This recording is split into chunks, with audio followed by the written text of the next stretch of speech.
युवाओं के बारे में आज बहुत कम बातें होती हैं और ये सबसे बड़ा दर्दनाक है, क्योंकि भारत देश युवाओं का देश है और जिस देश में 65% से ज़्यादा युवा हो, उस देश में युवाओं की बात होनी चाहिए। तो क्यों नहीं होती है? क्या आज भी युवा नेग्लेक्टेड है? क्या वो अपने आप को ऐसा फील करता है कि उसके बारे में कोई बात नहीं करता?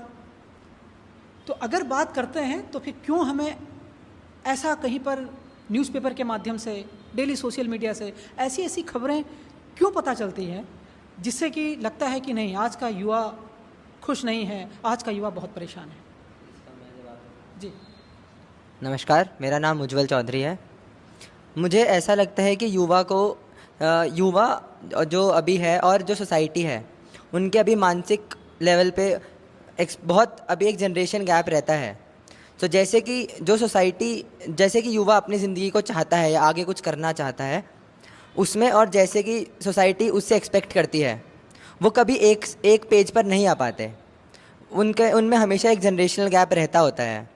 सो उस वजह से सोसाइटी और युवा में एक अंतर रहता है हमेशा सोच में, जिस वजह से युवा पर हमेशा प्रेशर रहता है कि उसको ऐसा बनना है या उसको इस चीज़ में आगे बढ़ना है या ऐसा उसको अपनी ज़िंदगी आगे बनानी है। इस वजह से जो सोसाइटी है और युवा में बीच में एक मतभेद है, जिस वजह से युवा अपने अंदर कॉन्फिडेंस की बहुत कमी महसूस करता है। इस वजह से वो उसकी एनर्जी टाइम के समय साथ कम हो जाती है और फिर वो एक नेग्लेक्टेड फील करने लग जाता है। धन्यवाद।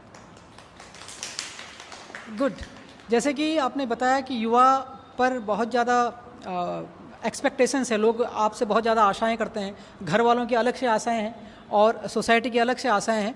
उन आशाओं के बोझ में हम दब जाते हैं। तो जब हम दब जाते हैं तो हमें समझ में नहीं आता है कि लोगों की इतनी आशाएं हम पे हैं, तो हमारी आशा का तो कोई ध्यान ही नहीं रख रहा है। मैं सही बोल रहा हूँ? बहुत अच्छा आपने बताया। इसके बाद हम इसका निवारण भी करेंगे। एक बार जोरदार तालियां। जोश होना चाहिए यहाँ पर। जी, और कुछ बोलना चाह रहे हैं? मुझे ऐसा भी लगता है कि अगर हम युवाओं से कुछ एक्सपेक्ट कर रहे हैं आने वाले समय में, तो सोसाइटी को भी खुद को आगे रखना चाहिए कि जैसे युवा जिस मानसिकता के साथ चल रहा है, सोसाइटी भी उस मानसिकता पे आए, जिससे कि वो एक साथ मिलकर आगे काम कर सकें। धन्यवाद। बिल्कुल, ये सही बात है कि जैसे हम लोग एक साथ चलते हैं। मेरे पास बहुत सारे बच्चे जो कि अभी इंटरमीडिएट में पढ़ रहे हैं, वो लोग भी आते हैं, वो भी अपने पेरेंट्स के बारे में, अपने रिलेटिव्स के बारे में बहुत बार ऐसी बातें करते हैं कि बहुत ज़्यादा वो हमारे बारे में, हमारी पूरी ज़िंदगी की योजना हमारे पेरेंट्स खुद बना के चलते हैं।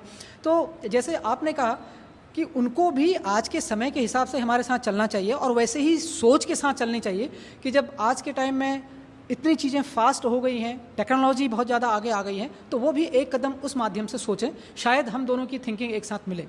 तो एक बार फिर जोरदार तालियां ऐसे जवाब के लिए। Thank you.